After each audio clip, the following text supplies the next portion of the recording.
Kabar gembira bagi umat muslim. Presiden Jokowi ketuk palu izinkan tarawih di masjid dan mudik.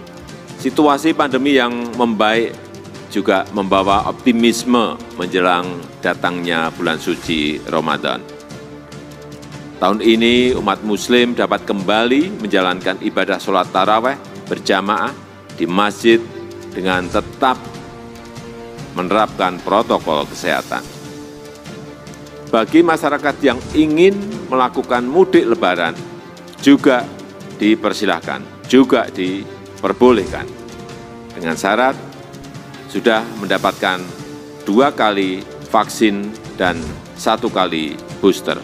Mengenai kegiatan ibadah selama Ramadan dan ibadah Idul Fitri, yaitu sholat tarawih dan sholat Idul Fitri, pada dasarnya diperkenankan atau dibolehkan. Menyambut baik kebijakan pemerintah yang memperbolehkan umat Islam menjalankan tarawih di tempat ibadah, di tempat umum, musola, masjid, surau, dan seterusnya. Kalau melaksanakan di masjid atau di musola harus mengikuti protokol yang sangat ketat. Untuk pelaku perjalanan yang boleh mudik adalah yang sudah vaksin booster, jadi vaksin 1, 2, dan booster, dan yang bersangkutan tidak perlu lagi melaksanakan tes PCR maupun antigen.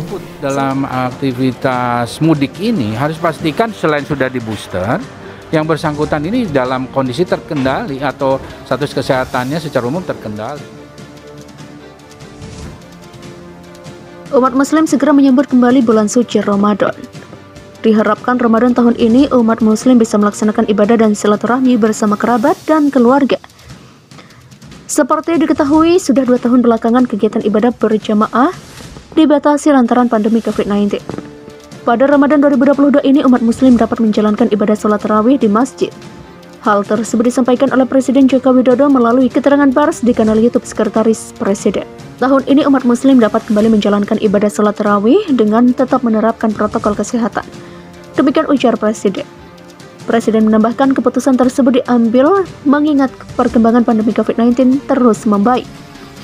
Selain ibadah tarawih, Presiden juga memperbolehkan masyarakat yang hendak mudik lebaran.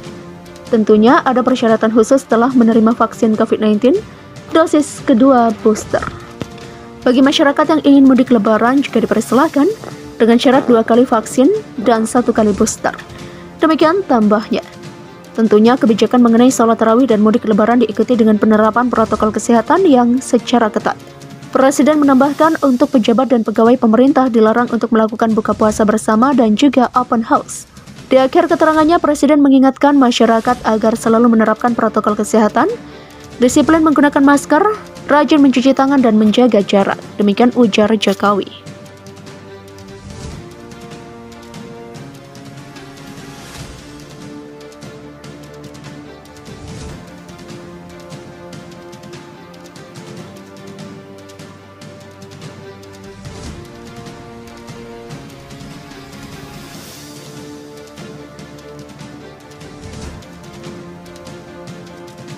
Temui tokoh adat Kaltim untuk galang dukungan IKN Nusantara.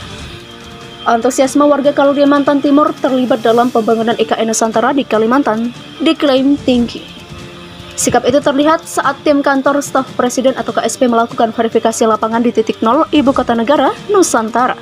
Kami datang ke sini untuk melihat dan mendengar apa keinginan masyarakat terkait pembangunan Ibu Kota Negara. Ternyata mereka sangat antusias dan memberikan apresiasi yang sangat tinggi terhadap upaya pemerintah. Demikian ujar tenaga ahli utama KSP Ali Mohtar Ngabalin di titik 0 Nusantara pada Kamis, 24 Maret.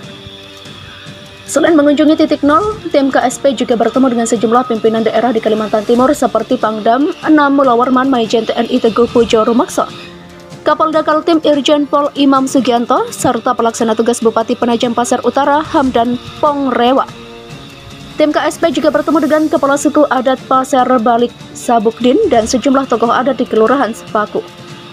Pada saat pertemuan, para tokoh adat di wilayah IKN mengatakan mereka tidak mempunyai niat untuk menolak pembangunan IKN. Bahkan mereka senang daerahnya dipilih sebagai tempat ibu kota negara. Namun, kami ingin pemerintah memperhatikan hak-hak warga adat juga mengikutsertakan kami sebagai subjek. Ujar Kepala Suku Adat Pasar Balik Sabukdin. Menanggapi hal itu, Ketua Gugus Tugas IKN KSP Wandi N. Tutorong menjelaskan tujuan KSP bertemu sejumlah tokoh adat ialah untuk memastikan pembangunan IKN berjalan lancar juga membangun mekanisme agar pembangunan dapat berkelanjutan. Pendekatan pembangunan IKN yang dilakukan tidak akan meninggalkan masyarakat sekitar kawasan. Saya kira kami perlu melakukan pemetaan secara sosiologis dan historis masyarakat yang berada di kawasan IKN. Tenaga ahli utama KSP bidang reforma agrarian Usep Setiawan menambahkan pemerintah memberikan perhatian. Warga tidak boleh jadi korban atau penonton, tapi harus menjadi subjek yang turut menentukan keberhasilan pembangunan IKN di wilayah yang sebelumnya mereka miliki atau kuasai. Demikian ujar Usep. Selain itu, KSP juga akan memastikan pelaksanaan pembangunan IKN ini harus inklusif dan persuasif kepada komunitas warga di sekitarnya. Terkait persoalan tanah, Usep menambahkan KSP akan memastikan tidak ada yang terlewatkan, terutama kepemilikan dan penguasaan tanah, di dalam kawasan hutan dan di luar kawasan hutan dari masyarakat adat dan lokal lainnya.